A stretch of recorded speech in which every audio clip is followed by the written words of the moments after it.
2021க்கு ஆட்சிக்கு வரும்போது 5.13 லட்சம் கோடி தான் இருந்துச்சு. கிட்டத்தட்ட அது 2 மடங்குக்கு மேல இந்த திமுக அரசு வந்து கடனா மாத்திருக்காங்க அப்படிங்கிற ஒரு மிகப்பெரிய குற்றச்சாட்டை வச்சிருக்காங்க.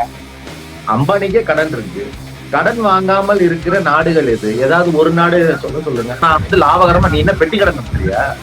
பெட்டி கடன் நடத்தினா நீ மக்கள்கிட்ட காசு வாங்கி லாபமா நடத்துது. மளிகை கடை சூப்பர் மார்க்கெட் பண்ணலாம். சிங்கப்பெண்ணுக்கு எந்த அதிகாரமும் இல்லைன்னு இருக்கு, வந்துருச்சு.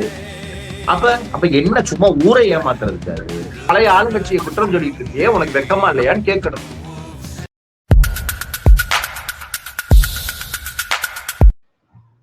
தாவேக அரசு 2 திராவிட கட்சிகளை மீறி ஃபர்ஸ்ட் டைம் வந்து ஒரு புதிய கட்சி ஒரு 50-60 ஆண்டுகளுக்கு பிறகு தமிழ்நாட்டு ஆண்டிருக்கு.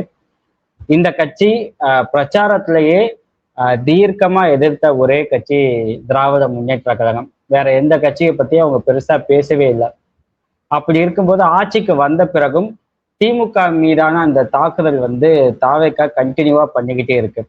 இப்போ நேத்து வந்து நிதியமைச்சர் மரிய வில்சன் வந்து தமிழ்நாட்டோட எக்கனாமியை பத்தின ஒரு வெள்ளை அறிக்கையை வெளியிட்டிருக்காங்க. அந்த அறிக்கை குறித்து, அந்த திமுக மீதான தாக்குதல் குறித்து, இப்படி பல விஷயங்கள் குறித்தும் எழுத்தாளர் திராவிட சிந்தனையாளர் டான் அசோக்கிடம் கேட்போம். வணக்கம். இப்ப தாவேகால இருந்து 13.18 லட்சம் கோடி வந்து கடன் வச்சிருக்காங்க திராவிட முன்னேற்ற கழகம். அவங்க 2021க்கு ஆட்சிக்கு வரும்போது 5.13 லட்சம் கோடி தான் இருந்துச்சு. கிட்டத்தட்ட அது 2 மடங்குக்கு மேல இந்த திமுக அரசு வந்து கடனா மாத்திருக்காங்க அப்படிங்கிற ஒரு மிகப்பெரிய குற்றச்சாட்டை வச்சிருக்காங்க. இதை நீங்க எப்படி கையாள போறீங்க? இதை கையாள போறீங்கன்றதை விட முதல்ல இது குற்றச்சாட்டா அப்படின்னு பார்க்கணும். இப்போ தாவேகா வந்ததுல இருந்தே 2 விதமான செய்திகளை தான் அதிகம் பார்க்க முடியுது. ஒண்ணு வந்து ஃபேக் நியூஸ், அப்பட்டமான பொய் செய்தி. அது ஒண்ணு, அதை விட்டுறலாம் பொய். இன்னொன்னு மிஸ்லீடிங் நியூஸ். மிஸ்லீடிங் நியூஸ் அப்படிங்கிறது என்னன்னா அரை உண்மை அல்லது உண்மையில் பொய்யை கலந்து சொல்வது. அது மாதிரிதான் இது, உண்மையில் பொய்யை கலந்து சொல்வது. இப்ப எனக்கு, நான் வேலைக்கு போன புதுசுல எனக்கு 15,000 ரூபாய் தான் சம்பளம், கடனே கிடையாது. அப்ப நான் பணக்காரனா? இப்ப எனக்கு லட்சக்கணக்கா வருமானம் வருது, எனக்கு சில லட்சங்கள்ல கடனும் இருக்கு. இப்ப நான் வந்து பணக்காரனா? அப்ப எது வந்து நீங்க நல்ல வாழ்க்கை, மேம்பட்ட வாழ்க்கைன்னு சொல்லுவீங்க? அம்பானிக்கே கடன் இருக்கு. கடன் வாங்காமல் இருக்கிற நாடுகள் எது? ஏதாவது ஒரு நாடு சொல்லுங்க. பணக்கார நாடுகளே கடன் வாங்கிதான் நலத்திட்டங்களை செய்வார்கள். இங்க நம்ம கடன் கடன் கடன் இவங்க வந்து இப்போ ஒரு மிஸ்லீடிங் நியூஸை சொல்கிறார்களே தவிர, ஒரு நாட்டின் கடன் அல்லது ஒரு அரசு வாங்கிய கடன் என்பது அது எவ்வளவு பொருளாதார வளர்ச்சியை அந்த மண்ணுக்கு கொடுத்திருக்குங்கிறத பொறுத்துதான் அது நல்ல கடனா கெட்ட கடனாங்கிறத பார்க்கணும். எடப்பாடி விட்டுட்டு போனப்ப பாயிண்ட் சம்திங்ல இருந்த பொருளாதார வளர்ச்சி எம்கேஎஸ் இந்த அரசை விட்டு போகும்போது 2 இலக்கத்துல இருந்துச்சு. ஒட்டுமொத்த இந்தியாவும் பாராட்டும் விதமாக அந்த பொருளாதார வளர்ச்சி இருந்துச்சு. பணக்காரனுக்கு கடன் அதிகமாகத்தான் இருக்கும். அதுவும் மக்கள் வெல்ஃபேர், பீப்புள் வெல்ஃபேர் கவர்னன்ஸ் நடத்தும் போது இவங்க நேற்று குறையா சொல்றாங்களே, என்ன குறையா சொல்றாங்க? விலைவாசியை கூட்டவே இல்லை. விலைவாசியை கூட்டி பொருளாதாரத்தை கூட்டுறது பேரு நிர்மலா சீதாராமன் பண்ணிட்டு போயிருவாங்களே. அதுக்கு எதுக்கு திராவிட மாடல் அரசு? ரொம்ப ஈஸியா அது. மக்கள்கிட்ட வரியை வாங்கி மக்கள்கிட்ட எல்லாத்துக்கும் விலையை கூட்டுன்னு நான் வந்து லாபகரமா நீ என்ன பெட்டி கடன் நடத்துறியா? பெட்டி கடன் நடத்தினா நீ மக்கள்கிட்ட காசு வாங்கி லாபமா நடத்துறது. மளிகை கடை சூப்பர் மார்க்கெட் பண்ணலாம். மக்கள் நல அரசு என்பது மக்களை நசுக்காமல் பொருளாதார வளர்ச்சியும் கொடுத்து நலத்திட்டங்களையும் கொடுக்கிற ஒரு அரசு. அப்ப இதை எல்லாத்தையும் பேலன்ஸ் பண்ணணும். ஒரு பக்கம் நலத்திட்டத்தை பேலன்ஸ் பண்ணணும், ஒரு பக்கம் கடனை பேலன்ஸ் பண்ணணும், ஒரு பக்கம் தன்னுடைய வருமானத்தை பேலன்ஸ் பண்ணணும். அப்ப இது எல்லாத்தையும் மிக சரியாக கையாண்டு ஒன்றிய அரசு வகுத்துள்ள அளவுகளுக்கு உள்ளே, இதுவும் அந்த ஆளுதான் சொல்றாரு, வகுத்துள்ள அளவுகளுக்கு உள்ளேதான் கடன் வாங்கி இருக்கிறது, பொருளாதார வளர்ச்சியில் முன்னணியில் இருக்கிறது. அப்ப மிக மிக மிக மிக ஒரு நல்ல நிலையில் எம்கேஎஸ் இந்த அரசை விட்டு சென்றுள்ளார் அப்படின்றதுக்கு நேற்று இவங்க கொடுத்த வெள்ளை அறிக்கையே மிகப்பெரிய சாட்சி. இப்போ நீங்க வந்து எக்கனாமியில டபுள் டிஜிட் வாங்கின, அதுவும் கண்டினியூஸா 2 டைம்ஸ் சொல்லியிருக்கீங்க தமிழ்நாடு. இந்த சாதனைகள் செய்யப்பட்டும் இந்த எலெக்ஷன்ல வந்து திமுகவை வந்து மக்கள் நிராகரிச்சிருக்காங்க. அதுக்கு பல முக்கியமான காரணங்கள். அதுல தாவேகா திரும்ப திரும்ப பேசக்கூடிய ஒரு காரணம் போதைப் பொருள் புழக்கம் அண்ட் பாலியல் வன்கொடுமைகள். அந்த பிரச்சனைகள் வந்து இப்ப திரும்பவும் நடக்குது. நீங்க கடந்த ஆட்சியில என்ன சொன்னீங்க? அது வந்து தனி மனித ஒழுக்கம் அப்படின்னு தான் நீங்களும் பேசுனீங்க. ஆனா அன்னைக்கு வந்து விஜய் அப்படி பேசல. இன்னைக்கு ஆட்சி மாறணும்னா விஜய் வந்து தனி மனித ஒழுக்கம் அப்படிங்கிறாரு. ஆனா நீங்க வந்து அரசை குற்றம் சாட்டிக்கிட்டே இருக்கீங்க. ஒரு பொதுமக்களா இதை நாங்க எப்படி புரிஞ்சுக்கிறது? நீங்க ரொம்ப தெளிவா புரிஞ்சுக்கலாம். ரொம்ப எளிமை. பொதுமக்கள் வந்து கொஞ்சம் யாரு சொல்றாங்க அப்படிங்கிறத விட்டுட்டு என்ன சொல்றாங்க, எதன் அடிப்படையில சொல்றாங்கன்னு பார்க்க ஆரம்பிச்சீங்கன்னா உண்மை தெரியும். 2003 ரிப்போர்ட் படி இந்தியாவிலேயே பெண்களுக்கு பாதுகாப்பான மாநிலங்களா அந்த ஒன்றிய அரசு தரவு கொடுத்த 2 மாநிலங்கள், ஒண்ணு குஜராத், தமிழ்நாடு. முதல் 2 இடத்துல இருக்கு. இப்படி இவர் குற்றம் சொன்னாரே தவிர நாங்க 2 விதமான விஷயங்களை பதிலா வச்சோம். ஒண்ணு தரவுகள். நீ குற்றங்களின் எண்ணிக்கையின் அடிப்படையில பார்த்தா மற்ற மாநிலங்களை எல்லாம் விட தமிழ்நாட்டுல குறைவா நடக்குங்கிறத மீண்டும் மீண்டும் நாங்க சொல்லிக்கிட்டு வந்தோம். அதற்கு பிறகு இதற்கான நீண்டகால தீர்வு தலைவர் ரொம்ப தெளிவா சொன்னாரு. ஆமா, குறைவா நடக்குது அப்படிங்கிறதுனாலே நம்ம விட்டுற முடியாது. 0வாக கொண்டு வருவதுதான் நோக்கம் அப்படிங்கும் பொழுது அதற்கு தனி மனித ஒழுக்கம், சின்ன வயசுல இருந்தே கல்வி, இது எல்லாத்தையும் செய்ய வேண்டிய ஒரு நீண்ட தொலைநோக்கு திட்டம் அது. ஆக நாங்க 2 பதில்களை வச்சோம். ஒரு பதில்களை மட்டும் எஸ்கேப் தனி மனித ஒழுக்கம்னு குறை சொல்லிட்டு போல. எங்களிடம் சட்டம் ஒழுங்கு நன்றாக இருந்ததற்கு சாட்சி நாங்க வந்து மற்ற மாநிலங்களை விட குறைவாக தான் இங்க குற்றம் நடந்துச்சுங்கிற தரவை கொடுத்தோம். 2வது நீண்ட கால இதுவா தனி மனித ஒழுக்கத்தை சொன்னோம். இப்ப வந்திருக்கிற ஆட்சியில கடந்த ஒரு 30 நாள்ல மட்டும் 117 பாலியல் வழக்கு, பாலியல் குற்றங்கள் நடந்திருக்குது. சின்ன குழந்தைகள் யாருகிட்ட குட்டி நண்பா நண்பி உங்க அப்பா அம்மா கைய கால பிடிச்சி கெஞ்சி எனக்கு ஓட்டு பிச்சை வாங்கி கொடுங்கன்னு யார்கிட்ட பிச்சை எடுத்தாரோ அந்த குழந்தைகள் பாதிக்கப்பட்டு கொண்டிருக்கிறார்கள். வாயை மூடிட்டு இருக்கிறாரு. இந்த ரேஷியோ இருக்குல்ல, இந்த தமிழ்நாடு வந்து உத்தரப்பிரதேசம் மாதிரி, பீகார் மாதிரி குற்றச்செயல்கள்ல போயிட்டு இருக்கு. இப்ப ஒரு அரசு அமைதியா இருப்பது என்பது கேள்விக்குள்ளாக்கப்பட வேண்டும். அப்ப ஏதோ எம்கேஸே போய் திமுககாரனே போய் பண்ண மாதிரி வாயை விட்டுட்டு இருந்தாரு. இன்னைக்கு ஒவ்வொரு குற்றங்கள் பார்த்தப்பையும் தாவேகா பிரமுகர் கைது. தாவேகாவிற்கு ஆதரவாக சொம்படிக்கும் ஊடகங்களாலேயே மறைக்க முடியாத அளவுக்கு தாவேகாவினர் பாலியல் குற்றங்கள் ஈடுபடுகிறார்கள். வெளியே வருது. சேலத்துல பாருங்க, அத்தனை பேரை வீடியோ எடுத்திருக்காங்க. கிட்டத்தட்ட பொள்ளாச்சி சம்பவத்தை விட மோசமாக ஒரு சம்பவம் நடந்திருக்குது. எவ்வளவு அண்டர்பிளே பண்ணது பாருங்க மீடியா. அதையெல்லாம் நாங்கள் சுட்டிக்காட்ட வேண்டிய பொறுப்பு இருக்கு.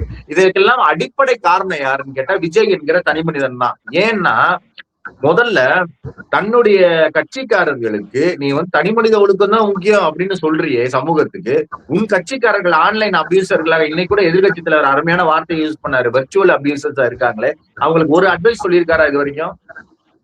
எங்க தலைவர் சொல்லியிருக்கிறாரு. எங்களுக்கு என்ன சொல்லியிருக்கிறாரு? ஆபாசமா பேசி அவரை தர்ம சங்கடத்துல உள்ளாகிற நிலைமையை திமுக என்னைக்கு வச்சது இல்லை. ஆனால் எங்களுக்கு எப்படிப்பட்ட அறிவுகள் வரும்னா, கூட்டணி கட்சிக்காரர்கள்ட்ட சண்டை போடாதீங்க, பொறுமையா பேசுங்க, இந்த மாதிரியான அறிகுறிகள் எல்லாம். ஒரு பொறுப்புள்ள கட்சி தலைவர்னா ஒரு ஒரு ஒரு தலைவர்னா அதானங்க பண்ணுவாரு. குடும்ப தலைவர்னா வீட்டை கண்டிப்பாரு, கட்சி தலைவர்னா கட்சிகள்ல கண்டிப்பாரு. நீ என்னைக்காவது இந்த ஆன்லைன் ஆபீசர்களை கண்டிச்சிருக்கீங்களா?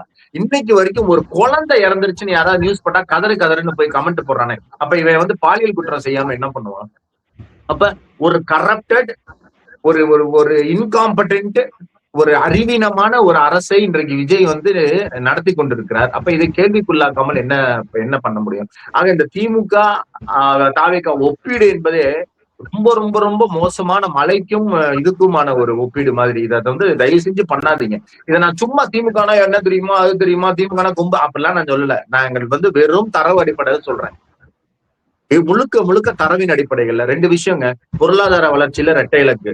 அதுல நீங்க இதுல வந்து அந்த கடன்கிற விஷயம் அடிபட்டு போயிருது.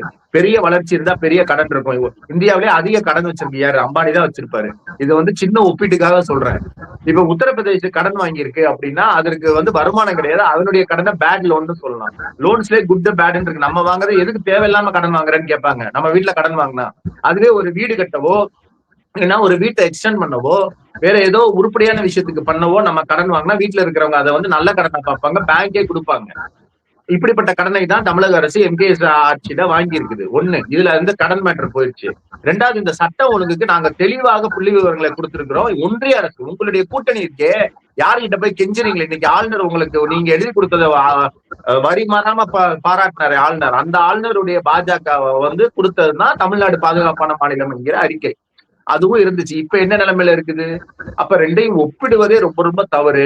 நல்லா இந்த தமிழ்நாட்டை தூக்கி கொண்டு போய் ஒரு இதுல போட்ட மாதிரி இந்த தேர்தல்ல மக்கள் செய்திருக்கிறார்கள். அதற்கான தண்டனையை நம்ம எல்லாரும் அனுபவிக்கிறோம். இல்ல, இப்ப சிஎம் விஜயோட ஸ்டேட்மெண்ட் படி இன்னைக்கு நடக்கிற குற்றச்சாட்டுகளுக்கு கூட திமுக அரசின் போது கட்டவிழ்க்கப்பட்ட போதைப் பொருள் புழக்கம் தான் மிக முக்கிய காரணம்னு மீண்டும் ஆட்சியில் இருந்த திமுக அரசின் மீது ஒரு குற்றச்சாட்டு வைக்கிறாருல்ல. எப்படி அந்த ரேஷியோ அதிகமாகுமா? சரி அப்படியே வச்சுக்குவோம். அப்பயே போதைப் பொருள். அப்ப வந்து 30 நாள்ல 117 பாலியல் குற்றம் எங்க எங்க நடந்துச்சு அப்ப? எப்படி ரேஷியோ கூடுமா? நான் என்ன கேட்கிறேன், அப்ப அதே ரேஷியோல தானே இருக்கணும். குற்றம் இவர் சொன்னபடியே காரணம் அதுதான்னா, ஒரே காரணத்துக்கு எப்படி அக்ரவேட்டடா இப்ப வந்து நடந்துகிட்டே இருக்க குற்ற செயல்கள் ஏன் நடக்குது? எப்படி எப்படி நடக்கும்? போதைப் பொருள் அப்பதான் வச்சுட்டாங்க, கொண்டு வந்துட்டாங்க. நீங்க சொல்ற பொய்யவே நாங்க உண்மையை நம்புறோம். அப்ப நடந்த அளவை விட பன்மடங்கு இப்ப அதிகமா நடக்குது. எப்படி நடக்குது? இன்னும் எத்தனை நாள் திமுகவே என்னத்தையாவது காரணம் சொல்லி பொய் உங்களுடைய டைவர்ஸ்க்கு திமுக, கரண்ட் போனா திமுக, எவனா யாரையாவது கையை பிடிச்சிருந்தா திமுக, உங்களுக்கு வந்து இது வரல, பாத்ரூம் வரல, 2 நாள் கான்ஸ்டிபேஷன் ஆயிடுச்சுன்னா திமுக. அசிங்கமா இல்ல? அசிங்கமா இல்ல? ரெஸ்பான்சிபிலிட்டின்னு ஒண்ணு இருக்குங்க. Taking responsibility is the first quality of a leader. இருக்கா? ஒரு விஷயத்துக்காவது இந்த தலைவர்னு தூக்கி கொண்டாடுறாங்களே இவங்க, ஒரு நாள் ரெஸ்பான்சிபிலிட்டி எடுத்துக்கிறாரா? ஒரு அக்கௌண்டபிலிட்டி இருக்கா? சரி, நீங்க இது நடந்தப்பதான் என்னென்னவோ பேசுனீங்க. குழந்தைகள் கமிஷன் வந்து கம்ப்ளைண்ட் கொடுத்த ஒரே தலைவர் விஜய் தானே, அவ்வளவு பொறுப்பற்ற ஒரு ஆளு. அப்புறம் நீங்க அவர் இப்போ இவ்வளவு போய் நீங்க ஆட்சிக்கு வந்ததற்கு பிறகும் முதல்வர் என்ற அந்த நாற்காலிக்கான மரியாதையே கெட்டு சீரழிஞ்சிருச்சு நீங்க சொல்ற பொய்கள்ல. என்ன கரண்ட் போனா திமுக, பொண்டாட்டி புகார் கொடுத்தா திமுக, எது போனா திமுக, இது போனா என்ன அசிங்கமா இல்லையா? அது மோடியை விட கேவலமா இருக்கே. மோடியாவது ஏதோ பெரிய பெரிய விஷயத்துக்கு தான் நேரு எடுப்பாரு. நீ வந்து சில்லற பிரச்சனை, பெட்டிக்கடைக்காரன் சில்லற கொடுக்கல, எல்லாத்துக்கும் திமுக இழுத்துக்கிட்டு இருக்கிறது வந்து உங்களை மாதிரி மீடியாக்காரங்க தான் கேட்கணும். நீங்க அவர்கிட்ட கேட்கறதுக்கு பதிலா என்கிட்ட கேட்க கூடாது. நீங்க அவர்கிட்ட தான் கேட்கணும். அசிங்கமா இல்லையா? ஆட்சிக்கு வந்து 30 நாள் ஆச்சு, இன்னும் திமுகனே சொல்லிட்டு இருக்கீங்க. நீங்க அவரை பார்த்து கேளுங்க. அவர் எப்ப பிரஸ் மீட் கொடுப்பாருன்னு வெயிட் பண்ணிட்டு இருக்கோம். ஆனா வந்து இந்த இந்த குற்றங்களை தடுக்க அவர் சிங்கப்பெண் அதிரடிப்படையை உருவாக்கி இருக்காரு. இன்னைக்கு அவங்களுக்கே சில பிரச்சனைகள் வரதாவும் செய்தி வந்துகிட்டு இருக்குல்ல. நீங்க தாவேக்காரர்கள் களத்தில் இருக்கிற வரை பெண்களுக்கு பிரச்சனைகள் இருக்கதான் செய்யும். நீங்க வந்து சிங்கப்பெண் அதிரடி படையை வந்து உருவாக்கல. அது வந்து ஏற்கனவே இருந்த பிங்க் பேண்ட்ரோல பேர் மாத்தி இருக்கிறாங்க. சிங்கப்பெண் அதிரடிப்படை. சிங்கப்பெண் முதல்ல ஒரு லேடியை வந்து ரோட்ல பேர் வச்சுட்டு போக சொல்லலாம். கிண்டல் பண்ண மாட்டானா? நான் நீங்க எவ்வளவு நல்ல பேர் வைக்கலாம். மகளிர் அதிரடிப்படைன்னு வைக்கலாம், மகளிர் இதுன்னு எவ்வளவோ வைக்கலாம். சிங்கப்பெண் சினிமால இருக்கிற கேரக்டர் அவங்க முதல்ல சிங்கப்பெண் எழுதி வச்சுட்டு இப்போ அனுப்புறிய பெண்கள், அதுவே கிண்டலுக்கு உள்ளாக்கப்படாதா? சரி, ஒண்ணு. ரெண்டாவது, அவர்களுக்கு ஏதாவது அதிகாரம் இருக்கா? அவங்களால கைது பண்ண முடியாது. அவங்க கையில ஆயுதம் இருக்காது, ஒண்ணுமே இருக்காது. வேற எதுக்கு அவங்களுக்கே பாதுகாப்பு இல்லாம தானே இருக்கும். இப்ப சிங்கப்பெண்ணுக்கு எந்த அதிகாரமும் இல்லைன்னு இருக்கு, வந்துருச்சு. அப்ப என்ன சும்மா ஊரை ஏமாத்துறது இருக்காது? ஆயுதங்களோட இருக்கிற மகளிர் போலீஸே பயப்படுவாங்க நிறைய விஷயத்துக்கு. மகளிர் போலீஸே நீங்க கூப்பிட்டீங்கன்னா நிறைய நேரத்துல 2-3 பேரா தான் போவாங்க. அப்ப சிங்கப்பெண் எந்த அதிகாரமும் இல்லாம, எந்த ஒரு இந்த பவரும் இல்லாம யாரையும் அனுப்பி இந்த பெண்களை ரோந்து வர விட்டா எவன் பயப்படுவான்? இது சினிமா மாதிரி மக்களை ஏமாத்தலாம்னு நினைச்சிட்டு இவர் பண்ணிட்டு இருக்கிறாரு. அந்த சிங்கப்பெண்ணை திறந்து வச்சாரு, அது வந்து ஆரம்பிச்சாருன்னு சொல்றதே தப்பு. அது ஒரு பெயர் மாற்ற நிகழ்வு, ஏமாற்ற நிகழ்வு. சரி, அந்த ஏமாற்ற நிகழ்ச்சியாவது முதல்ல திட்டமிட்டபடி நடந்துச்சா? அதை ரத்து பண்ணிட்டு தான் ஜெகதீஷ் கிரக பிரவேசத்துக்கு போனாரு. இங்க அதையே ரத்து பண்ணிட்டு போனேன்ற கேள்வி இந்த மீடியா கேட்காம பட்டு சட்டையில் நடமாடிய முதல்வர், பட்டு சட்டையில் தலைமைச் செயலகம் வந்த முறையில அசிங்கமா இல்லையா? இன்னும் நீங்க என்னென்னலாம் போட்டிருக்காருன்னு பார்த்து சொல்லுங்கடா. இதுக்கு மீடியா இருக்கு தமிழ்நாட்டுல.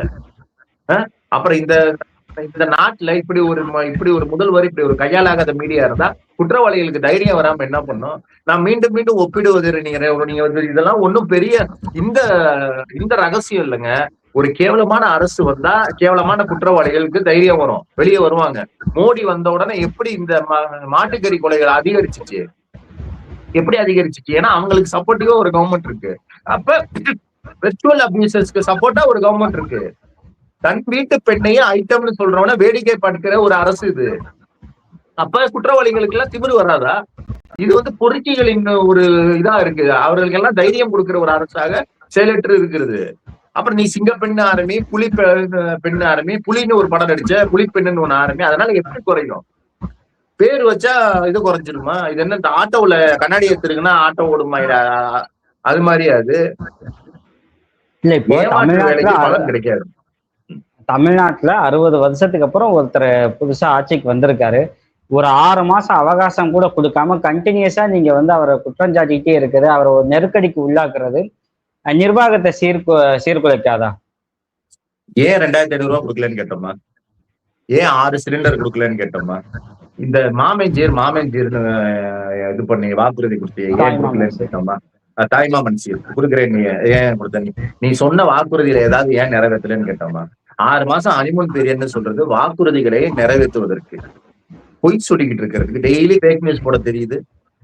குற்றச்செயல்கள் நடக்கும்போது வெயிட் பண்ணிட்டு இருப்பீங்களாங்க? குழந்தைங்க வந்து சாக்கடையிலிருந்து உயிரற்ற சடலங்களாக குழந்தைகள் தொடர்ந்து கண்டெடுக்கப்பட்டு கொண்டு இருக்கும் போது நீங்க 6 மாசம் வந்து பொறுமையா இருப்பீங்களா? பொறுமையா இருந்தா அது ஒரு எதிர்கட்சியா? அது ஜனநாயகமா? அது அப்ப மரணத்தை பார்த்துட்டு நீங்க எப்படி பொறுமையா இருப்பீங்க? இது சட்டம் ஒழுங்குக்கு பொருந்தாது. நாங்க வேற என்ன இவரை பார்த்து கேட்டோம்? இவர் கையாலாகாத ஒரு முதல்வர் தான் எங்களுக்கே தெரியுமே. மக்கள் இன்னுமே கத்துக்க போறாங்க.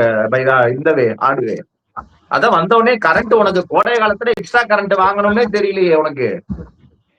ஃபியூஸ புடிங்கிட்டு போறாங்க திமுக காரங்கன்னு பழி போட்டீங்க. அவங்கள பார்த்து கேள்வி வெக்கமா இல்லையான்னு கேளுங்க. எதிர்கட்சி ஏன் ஆளுங்கட்சியை குறை சொல்றீங்கன்னு கேக்குறீங்களா? இது உலகத்துல எங்கேயாவது நடக்குமா? எதிர்கட்சி அரசியல்னு ஒண்ணு இருக்கு, ஆளுங்கட்சி அரசியல்னு ஒண்ணு இருக்கு. ஆளுங்கட்சியா இருக்கும்போது திட்டங்கள் எல்லாம் மக்கள்கிட்ட சொல்லணும், எதிர்கட்சிக்கு பதில் சொல்லணும். எதிர்கட்சியா இருக்கும்போது ஆளுங்கட்சியை கேள்வி கேட்கணும். இந்த 2 அரசியலையும் திமுக சரியா செய்யுது. அதுவும் போக இன்னும் சிறப்பா நாகரிகமா என்ன செய்யுதுன்னா, நீ எதுக்கு இந்த வாக்குறுதி நிறைவேற்றல, அதை நிறைவேற்றலன்னு சும்மா போட்டு நெருக்காம அதெல்லாம் நாங்க கேட்க மாட்டோம்னு சொல்லிட்டாரு. சட்டம் ஒழுங்கு பிரச்சனையை வேடிக்கை பார்க்க முடியாது. அது எதிர்கட்சி அப்படி இருந்தா அதுக்கு அப்படி ஒரு எதிர்கட்சி வேணும்னா விஜய் தான் எதிர்கட்சியா இருக்கணும், வாயை மூடிட்டு இருக்கணும். நீங்க விஜயை பார்த்து கேட்கும் போது ஆளுங்கட்சி ஆகிட்டா இன்னமும் எதிர்கட்சி அரசியல் செஞ்சுட்டு இருக்கியே, இன்னமும் திமுக என்கிற பழைய ஆளுங்கட்சியை குற்றம் சொல்லிட்டு இருக்கியே, உனக்கு வெக்கமா இல்லையான்னு கேட்கணும்.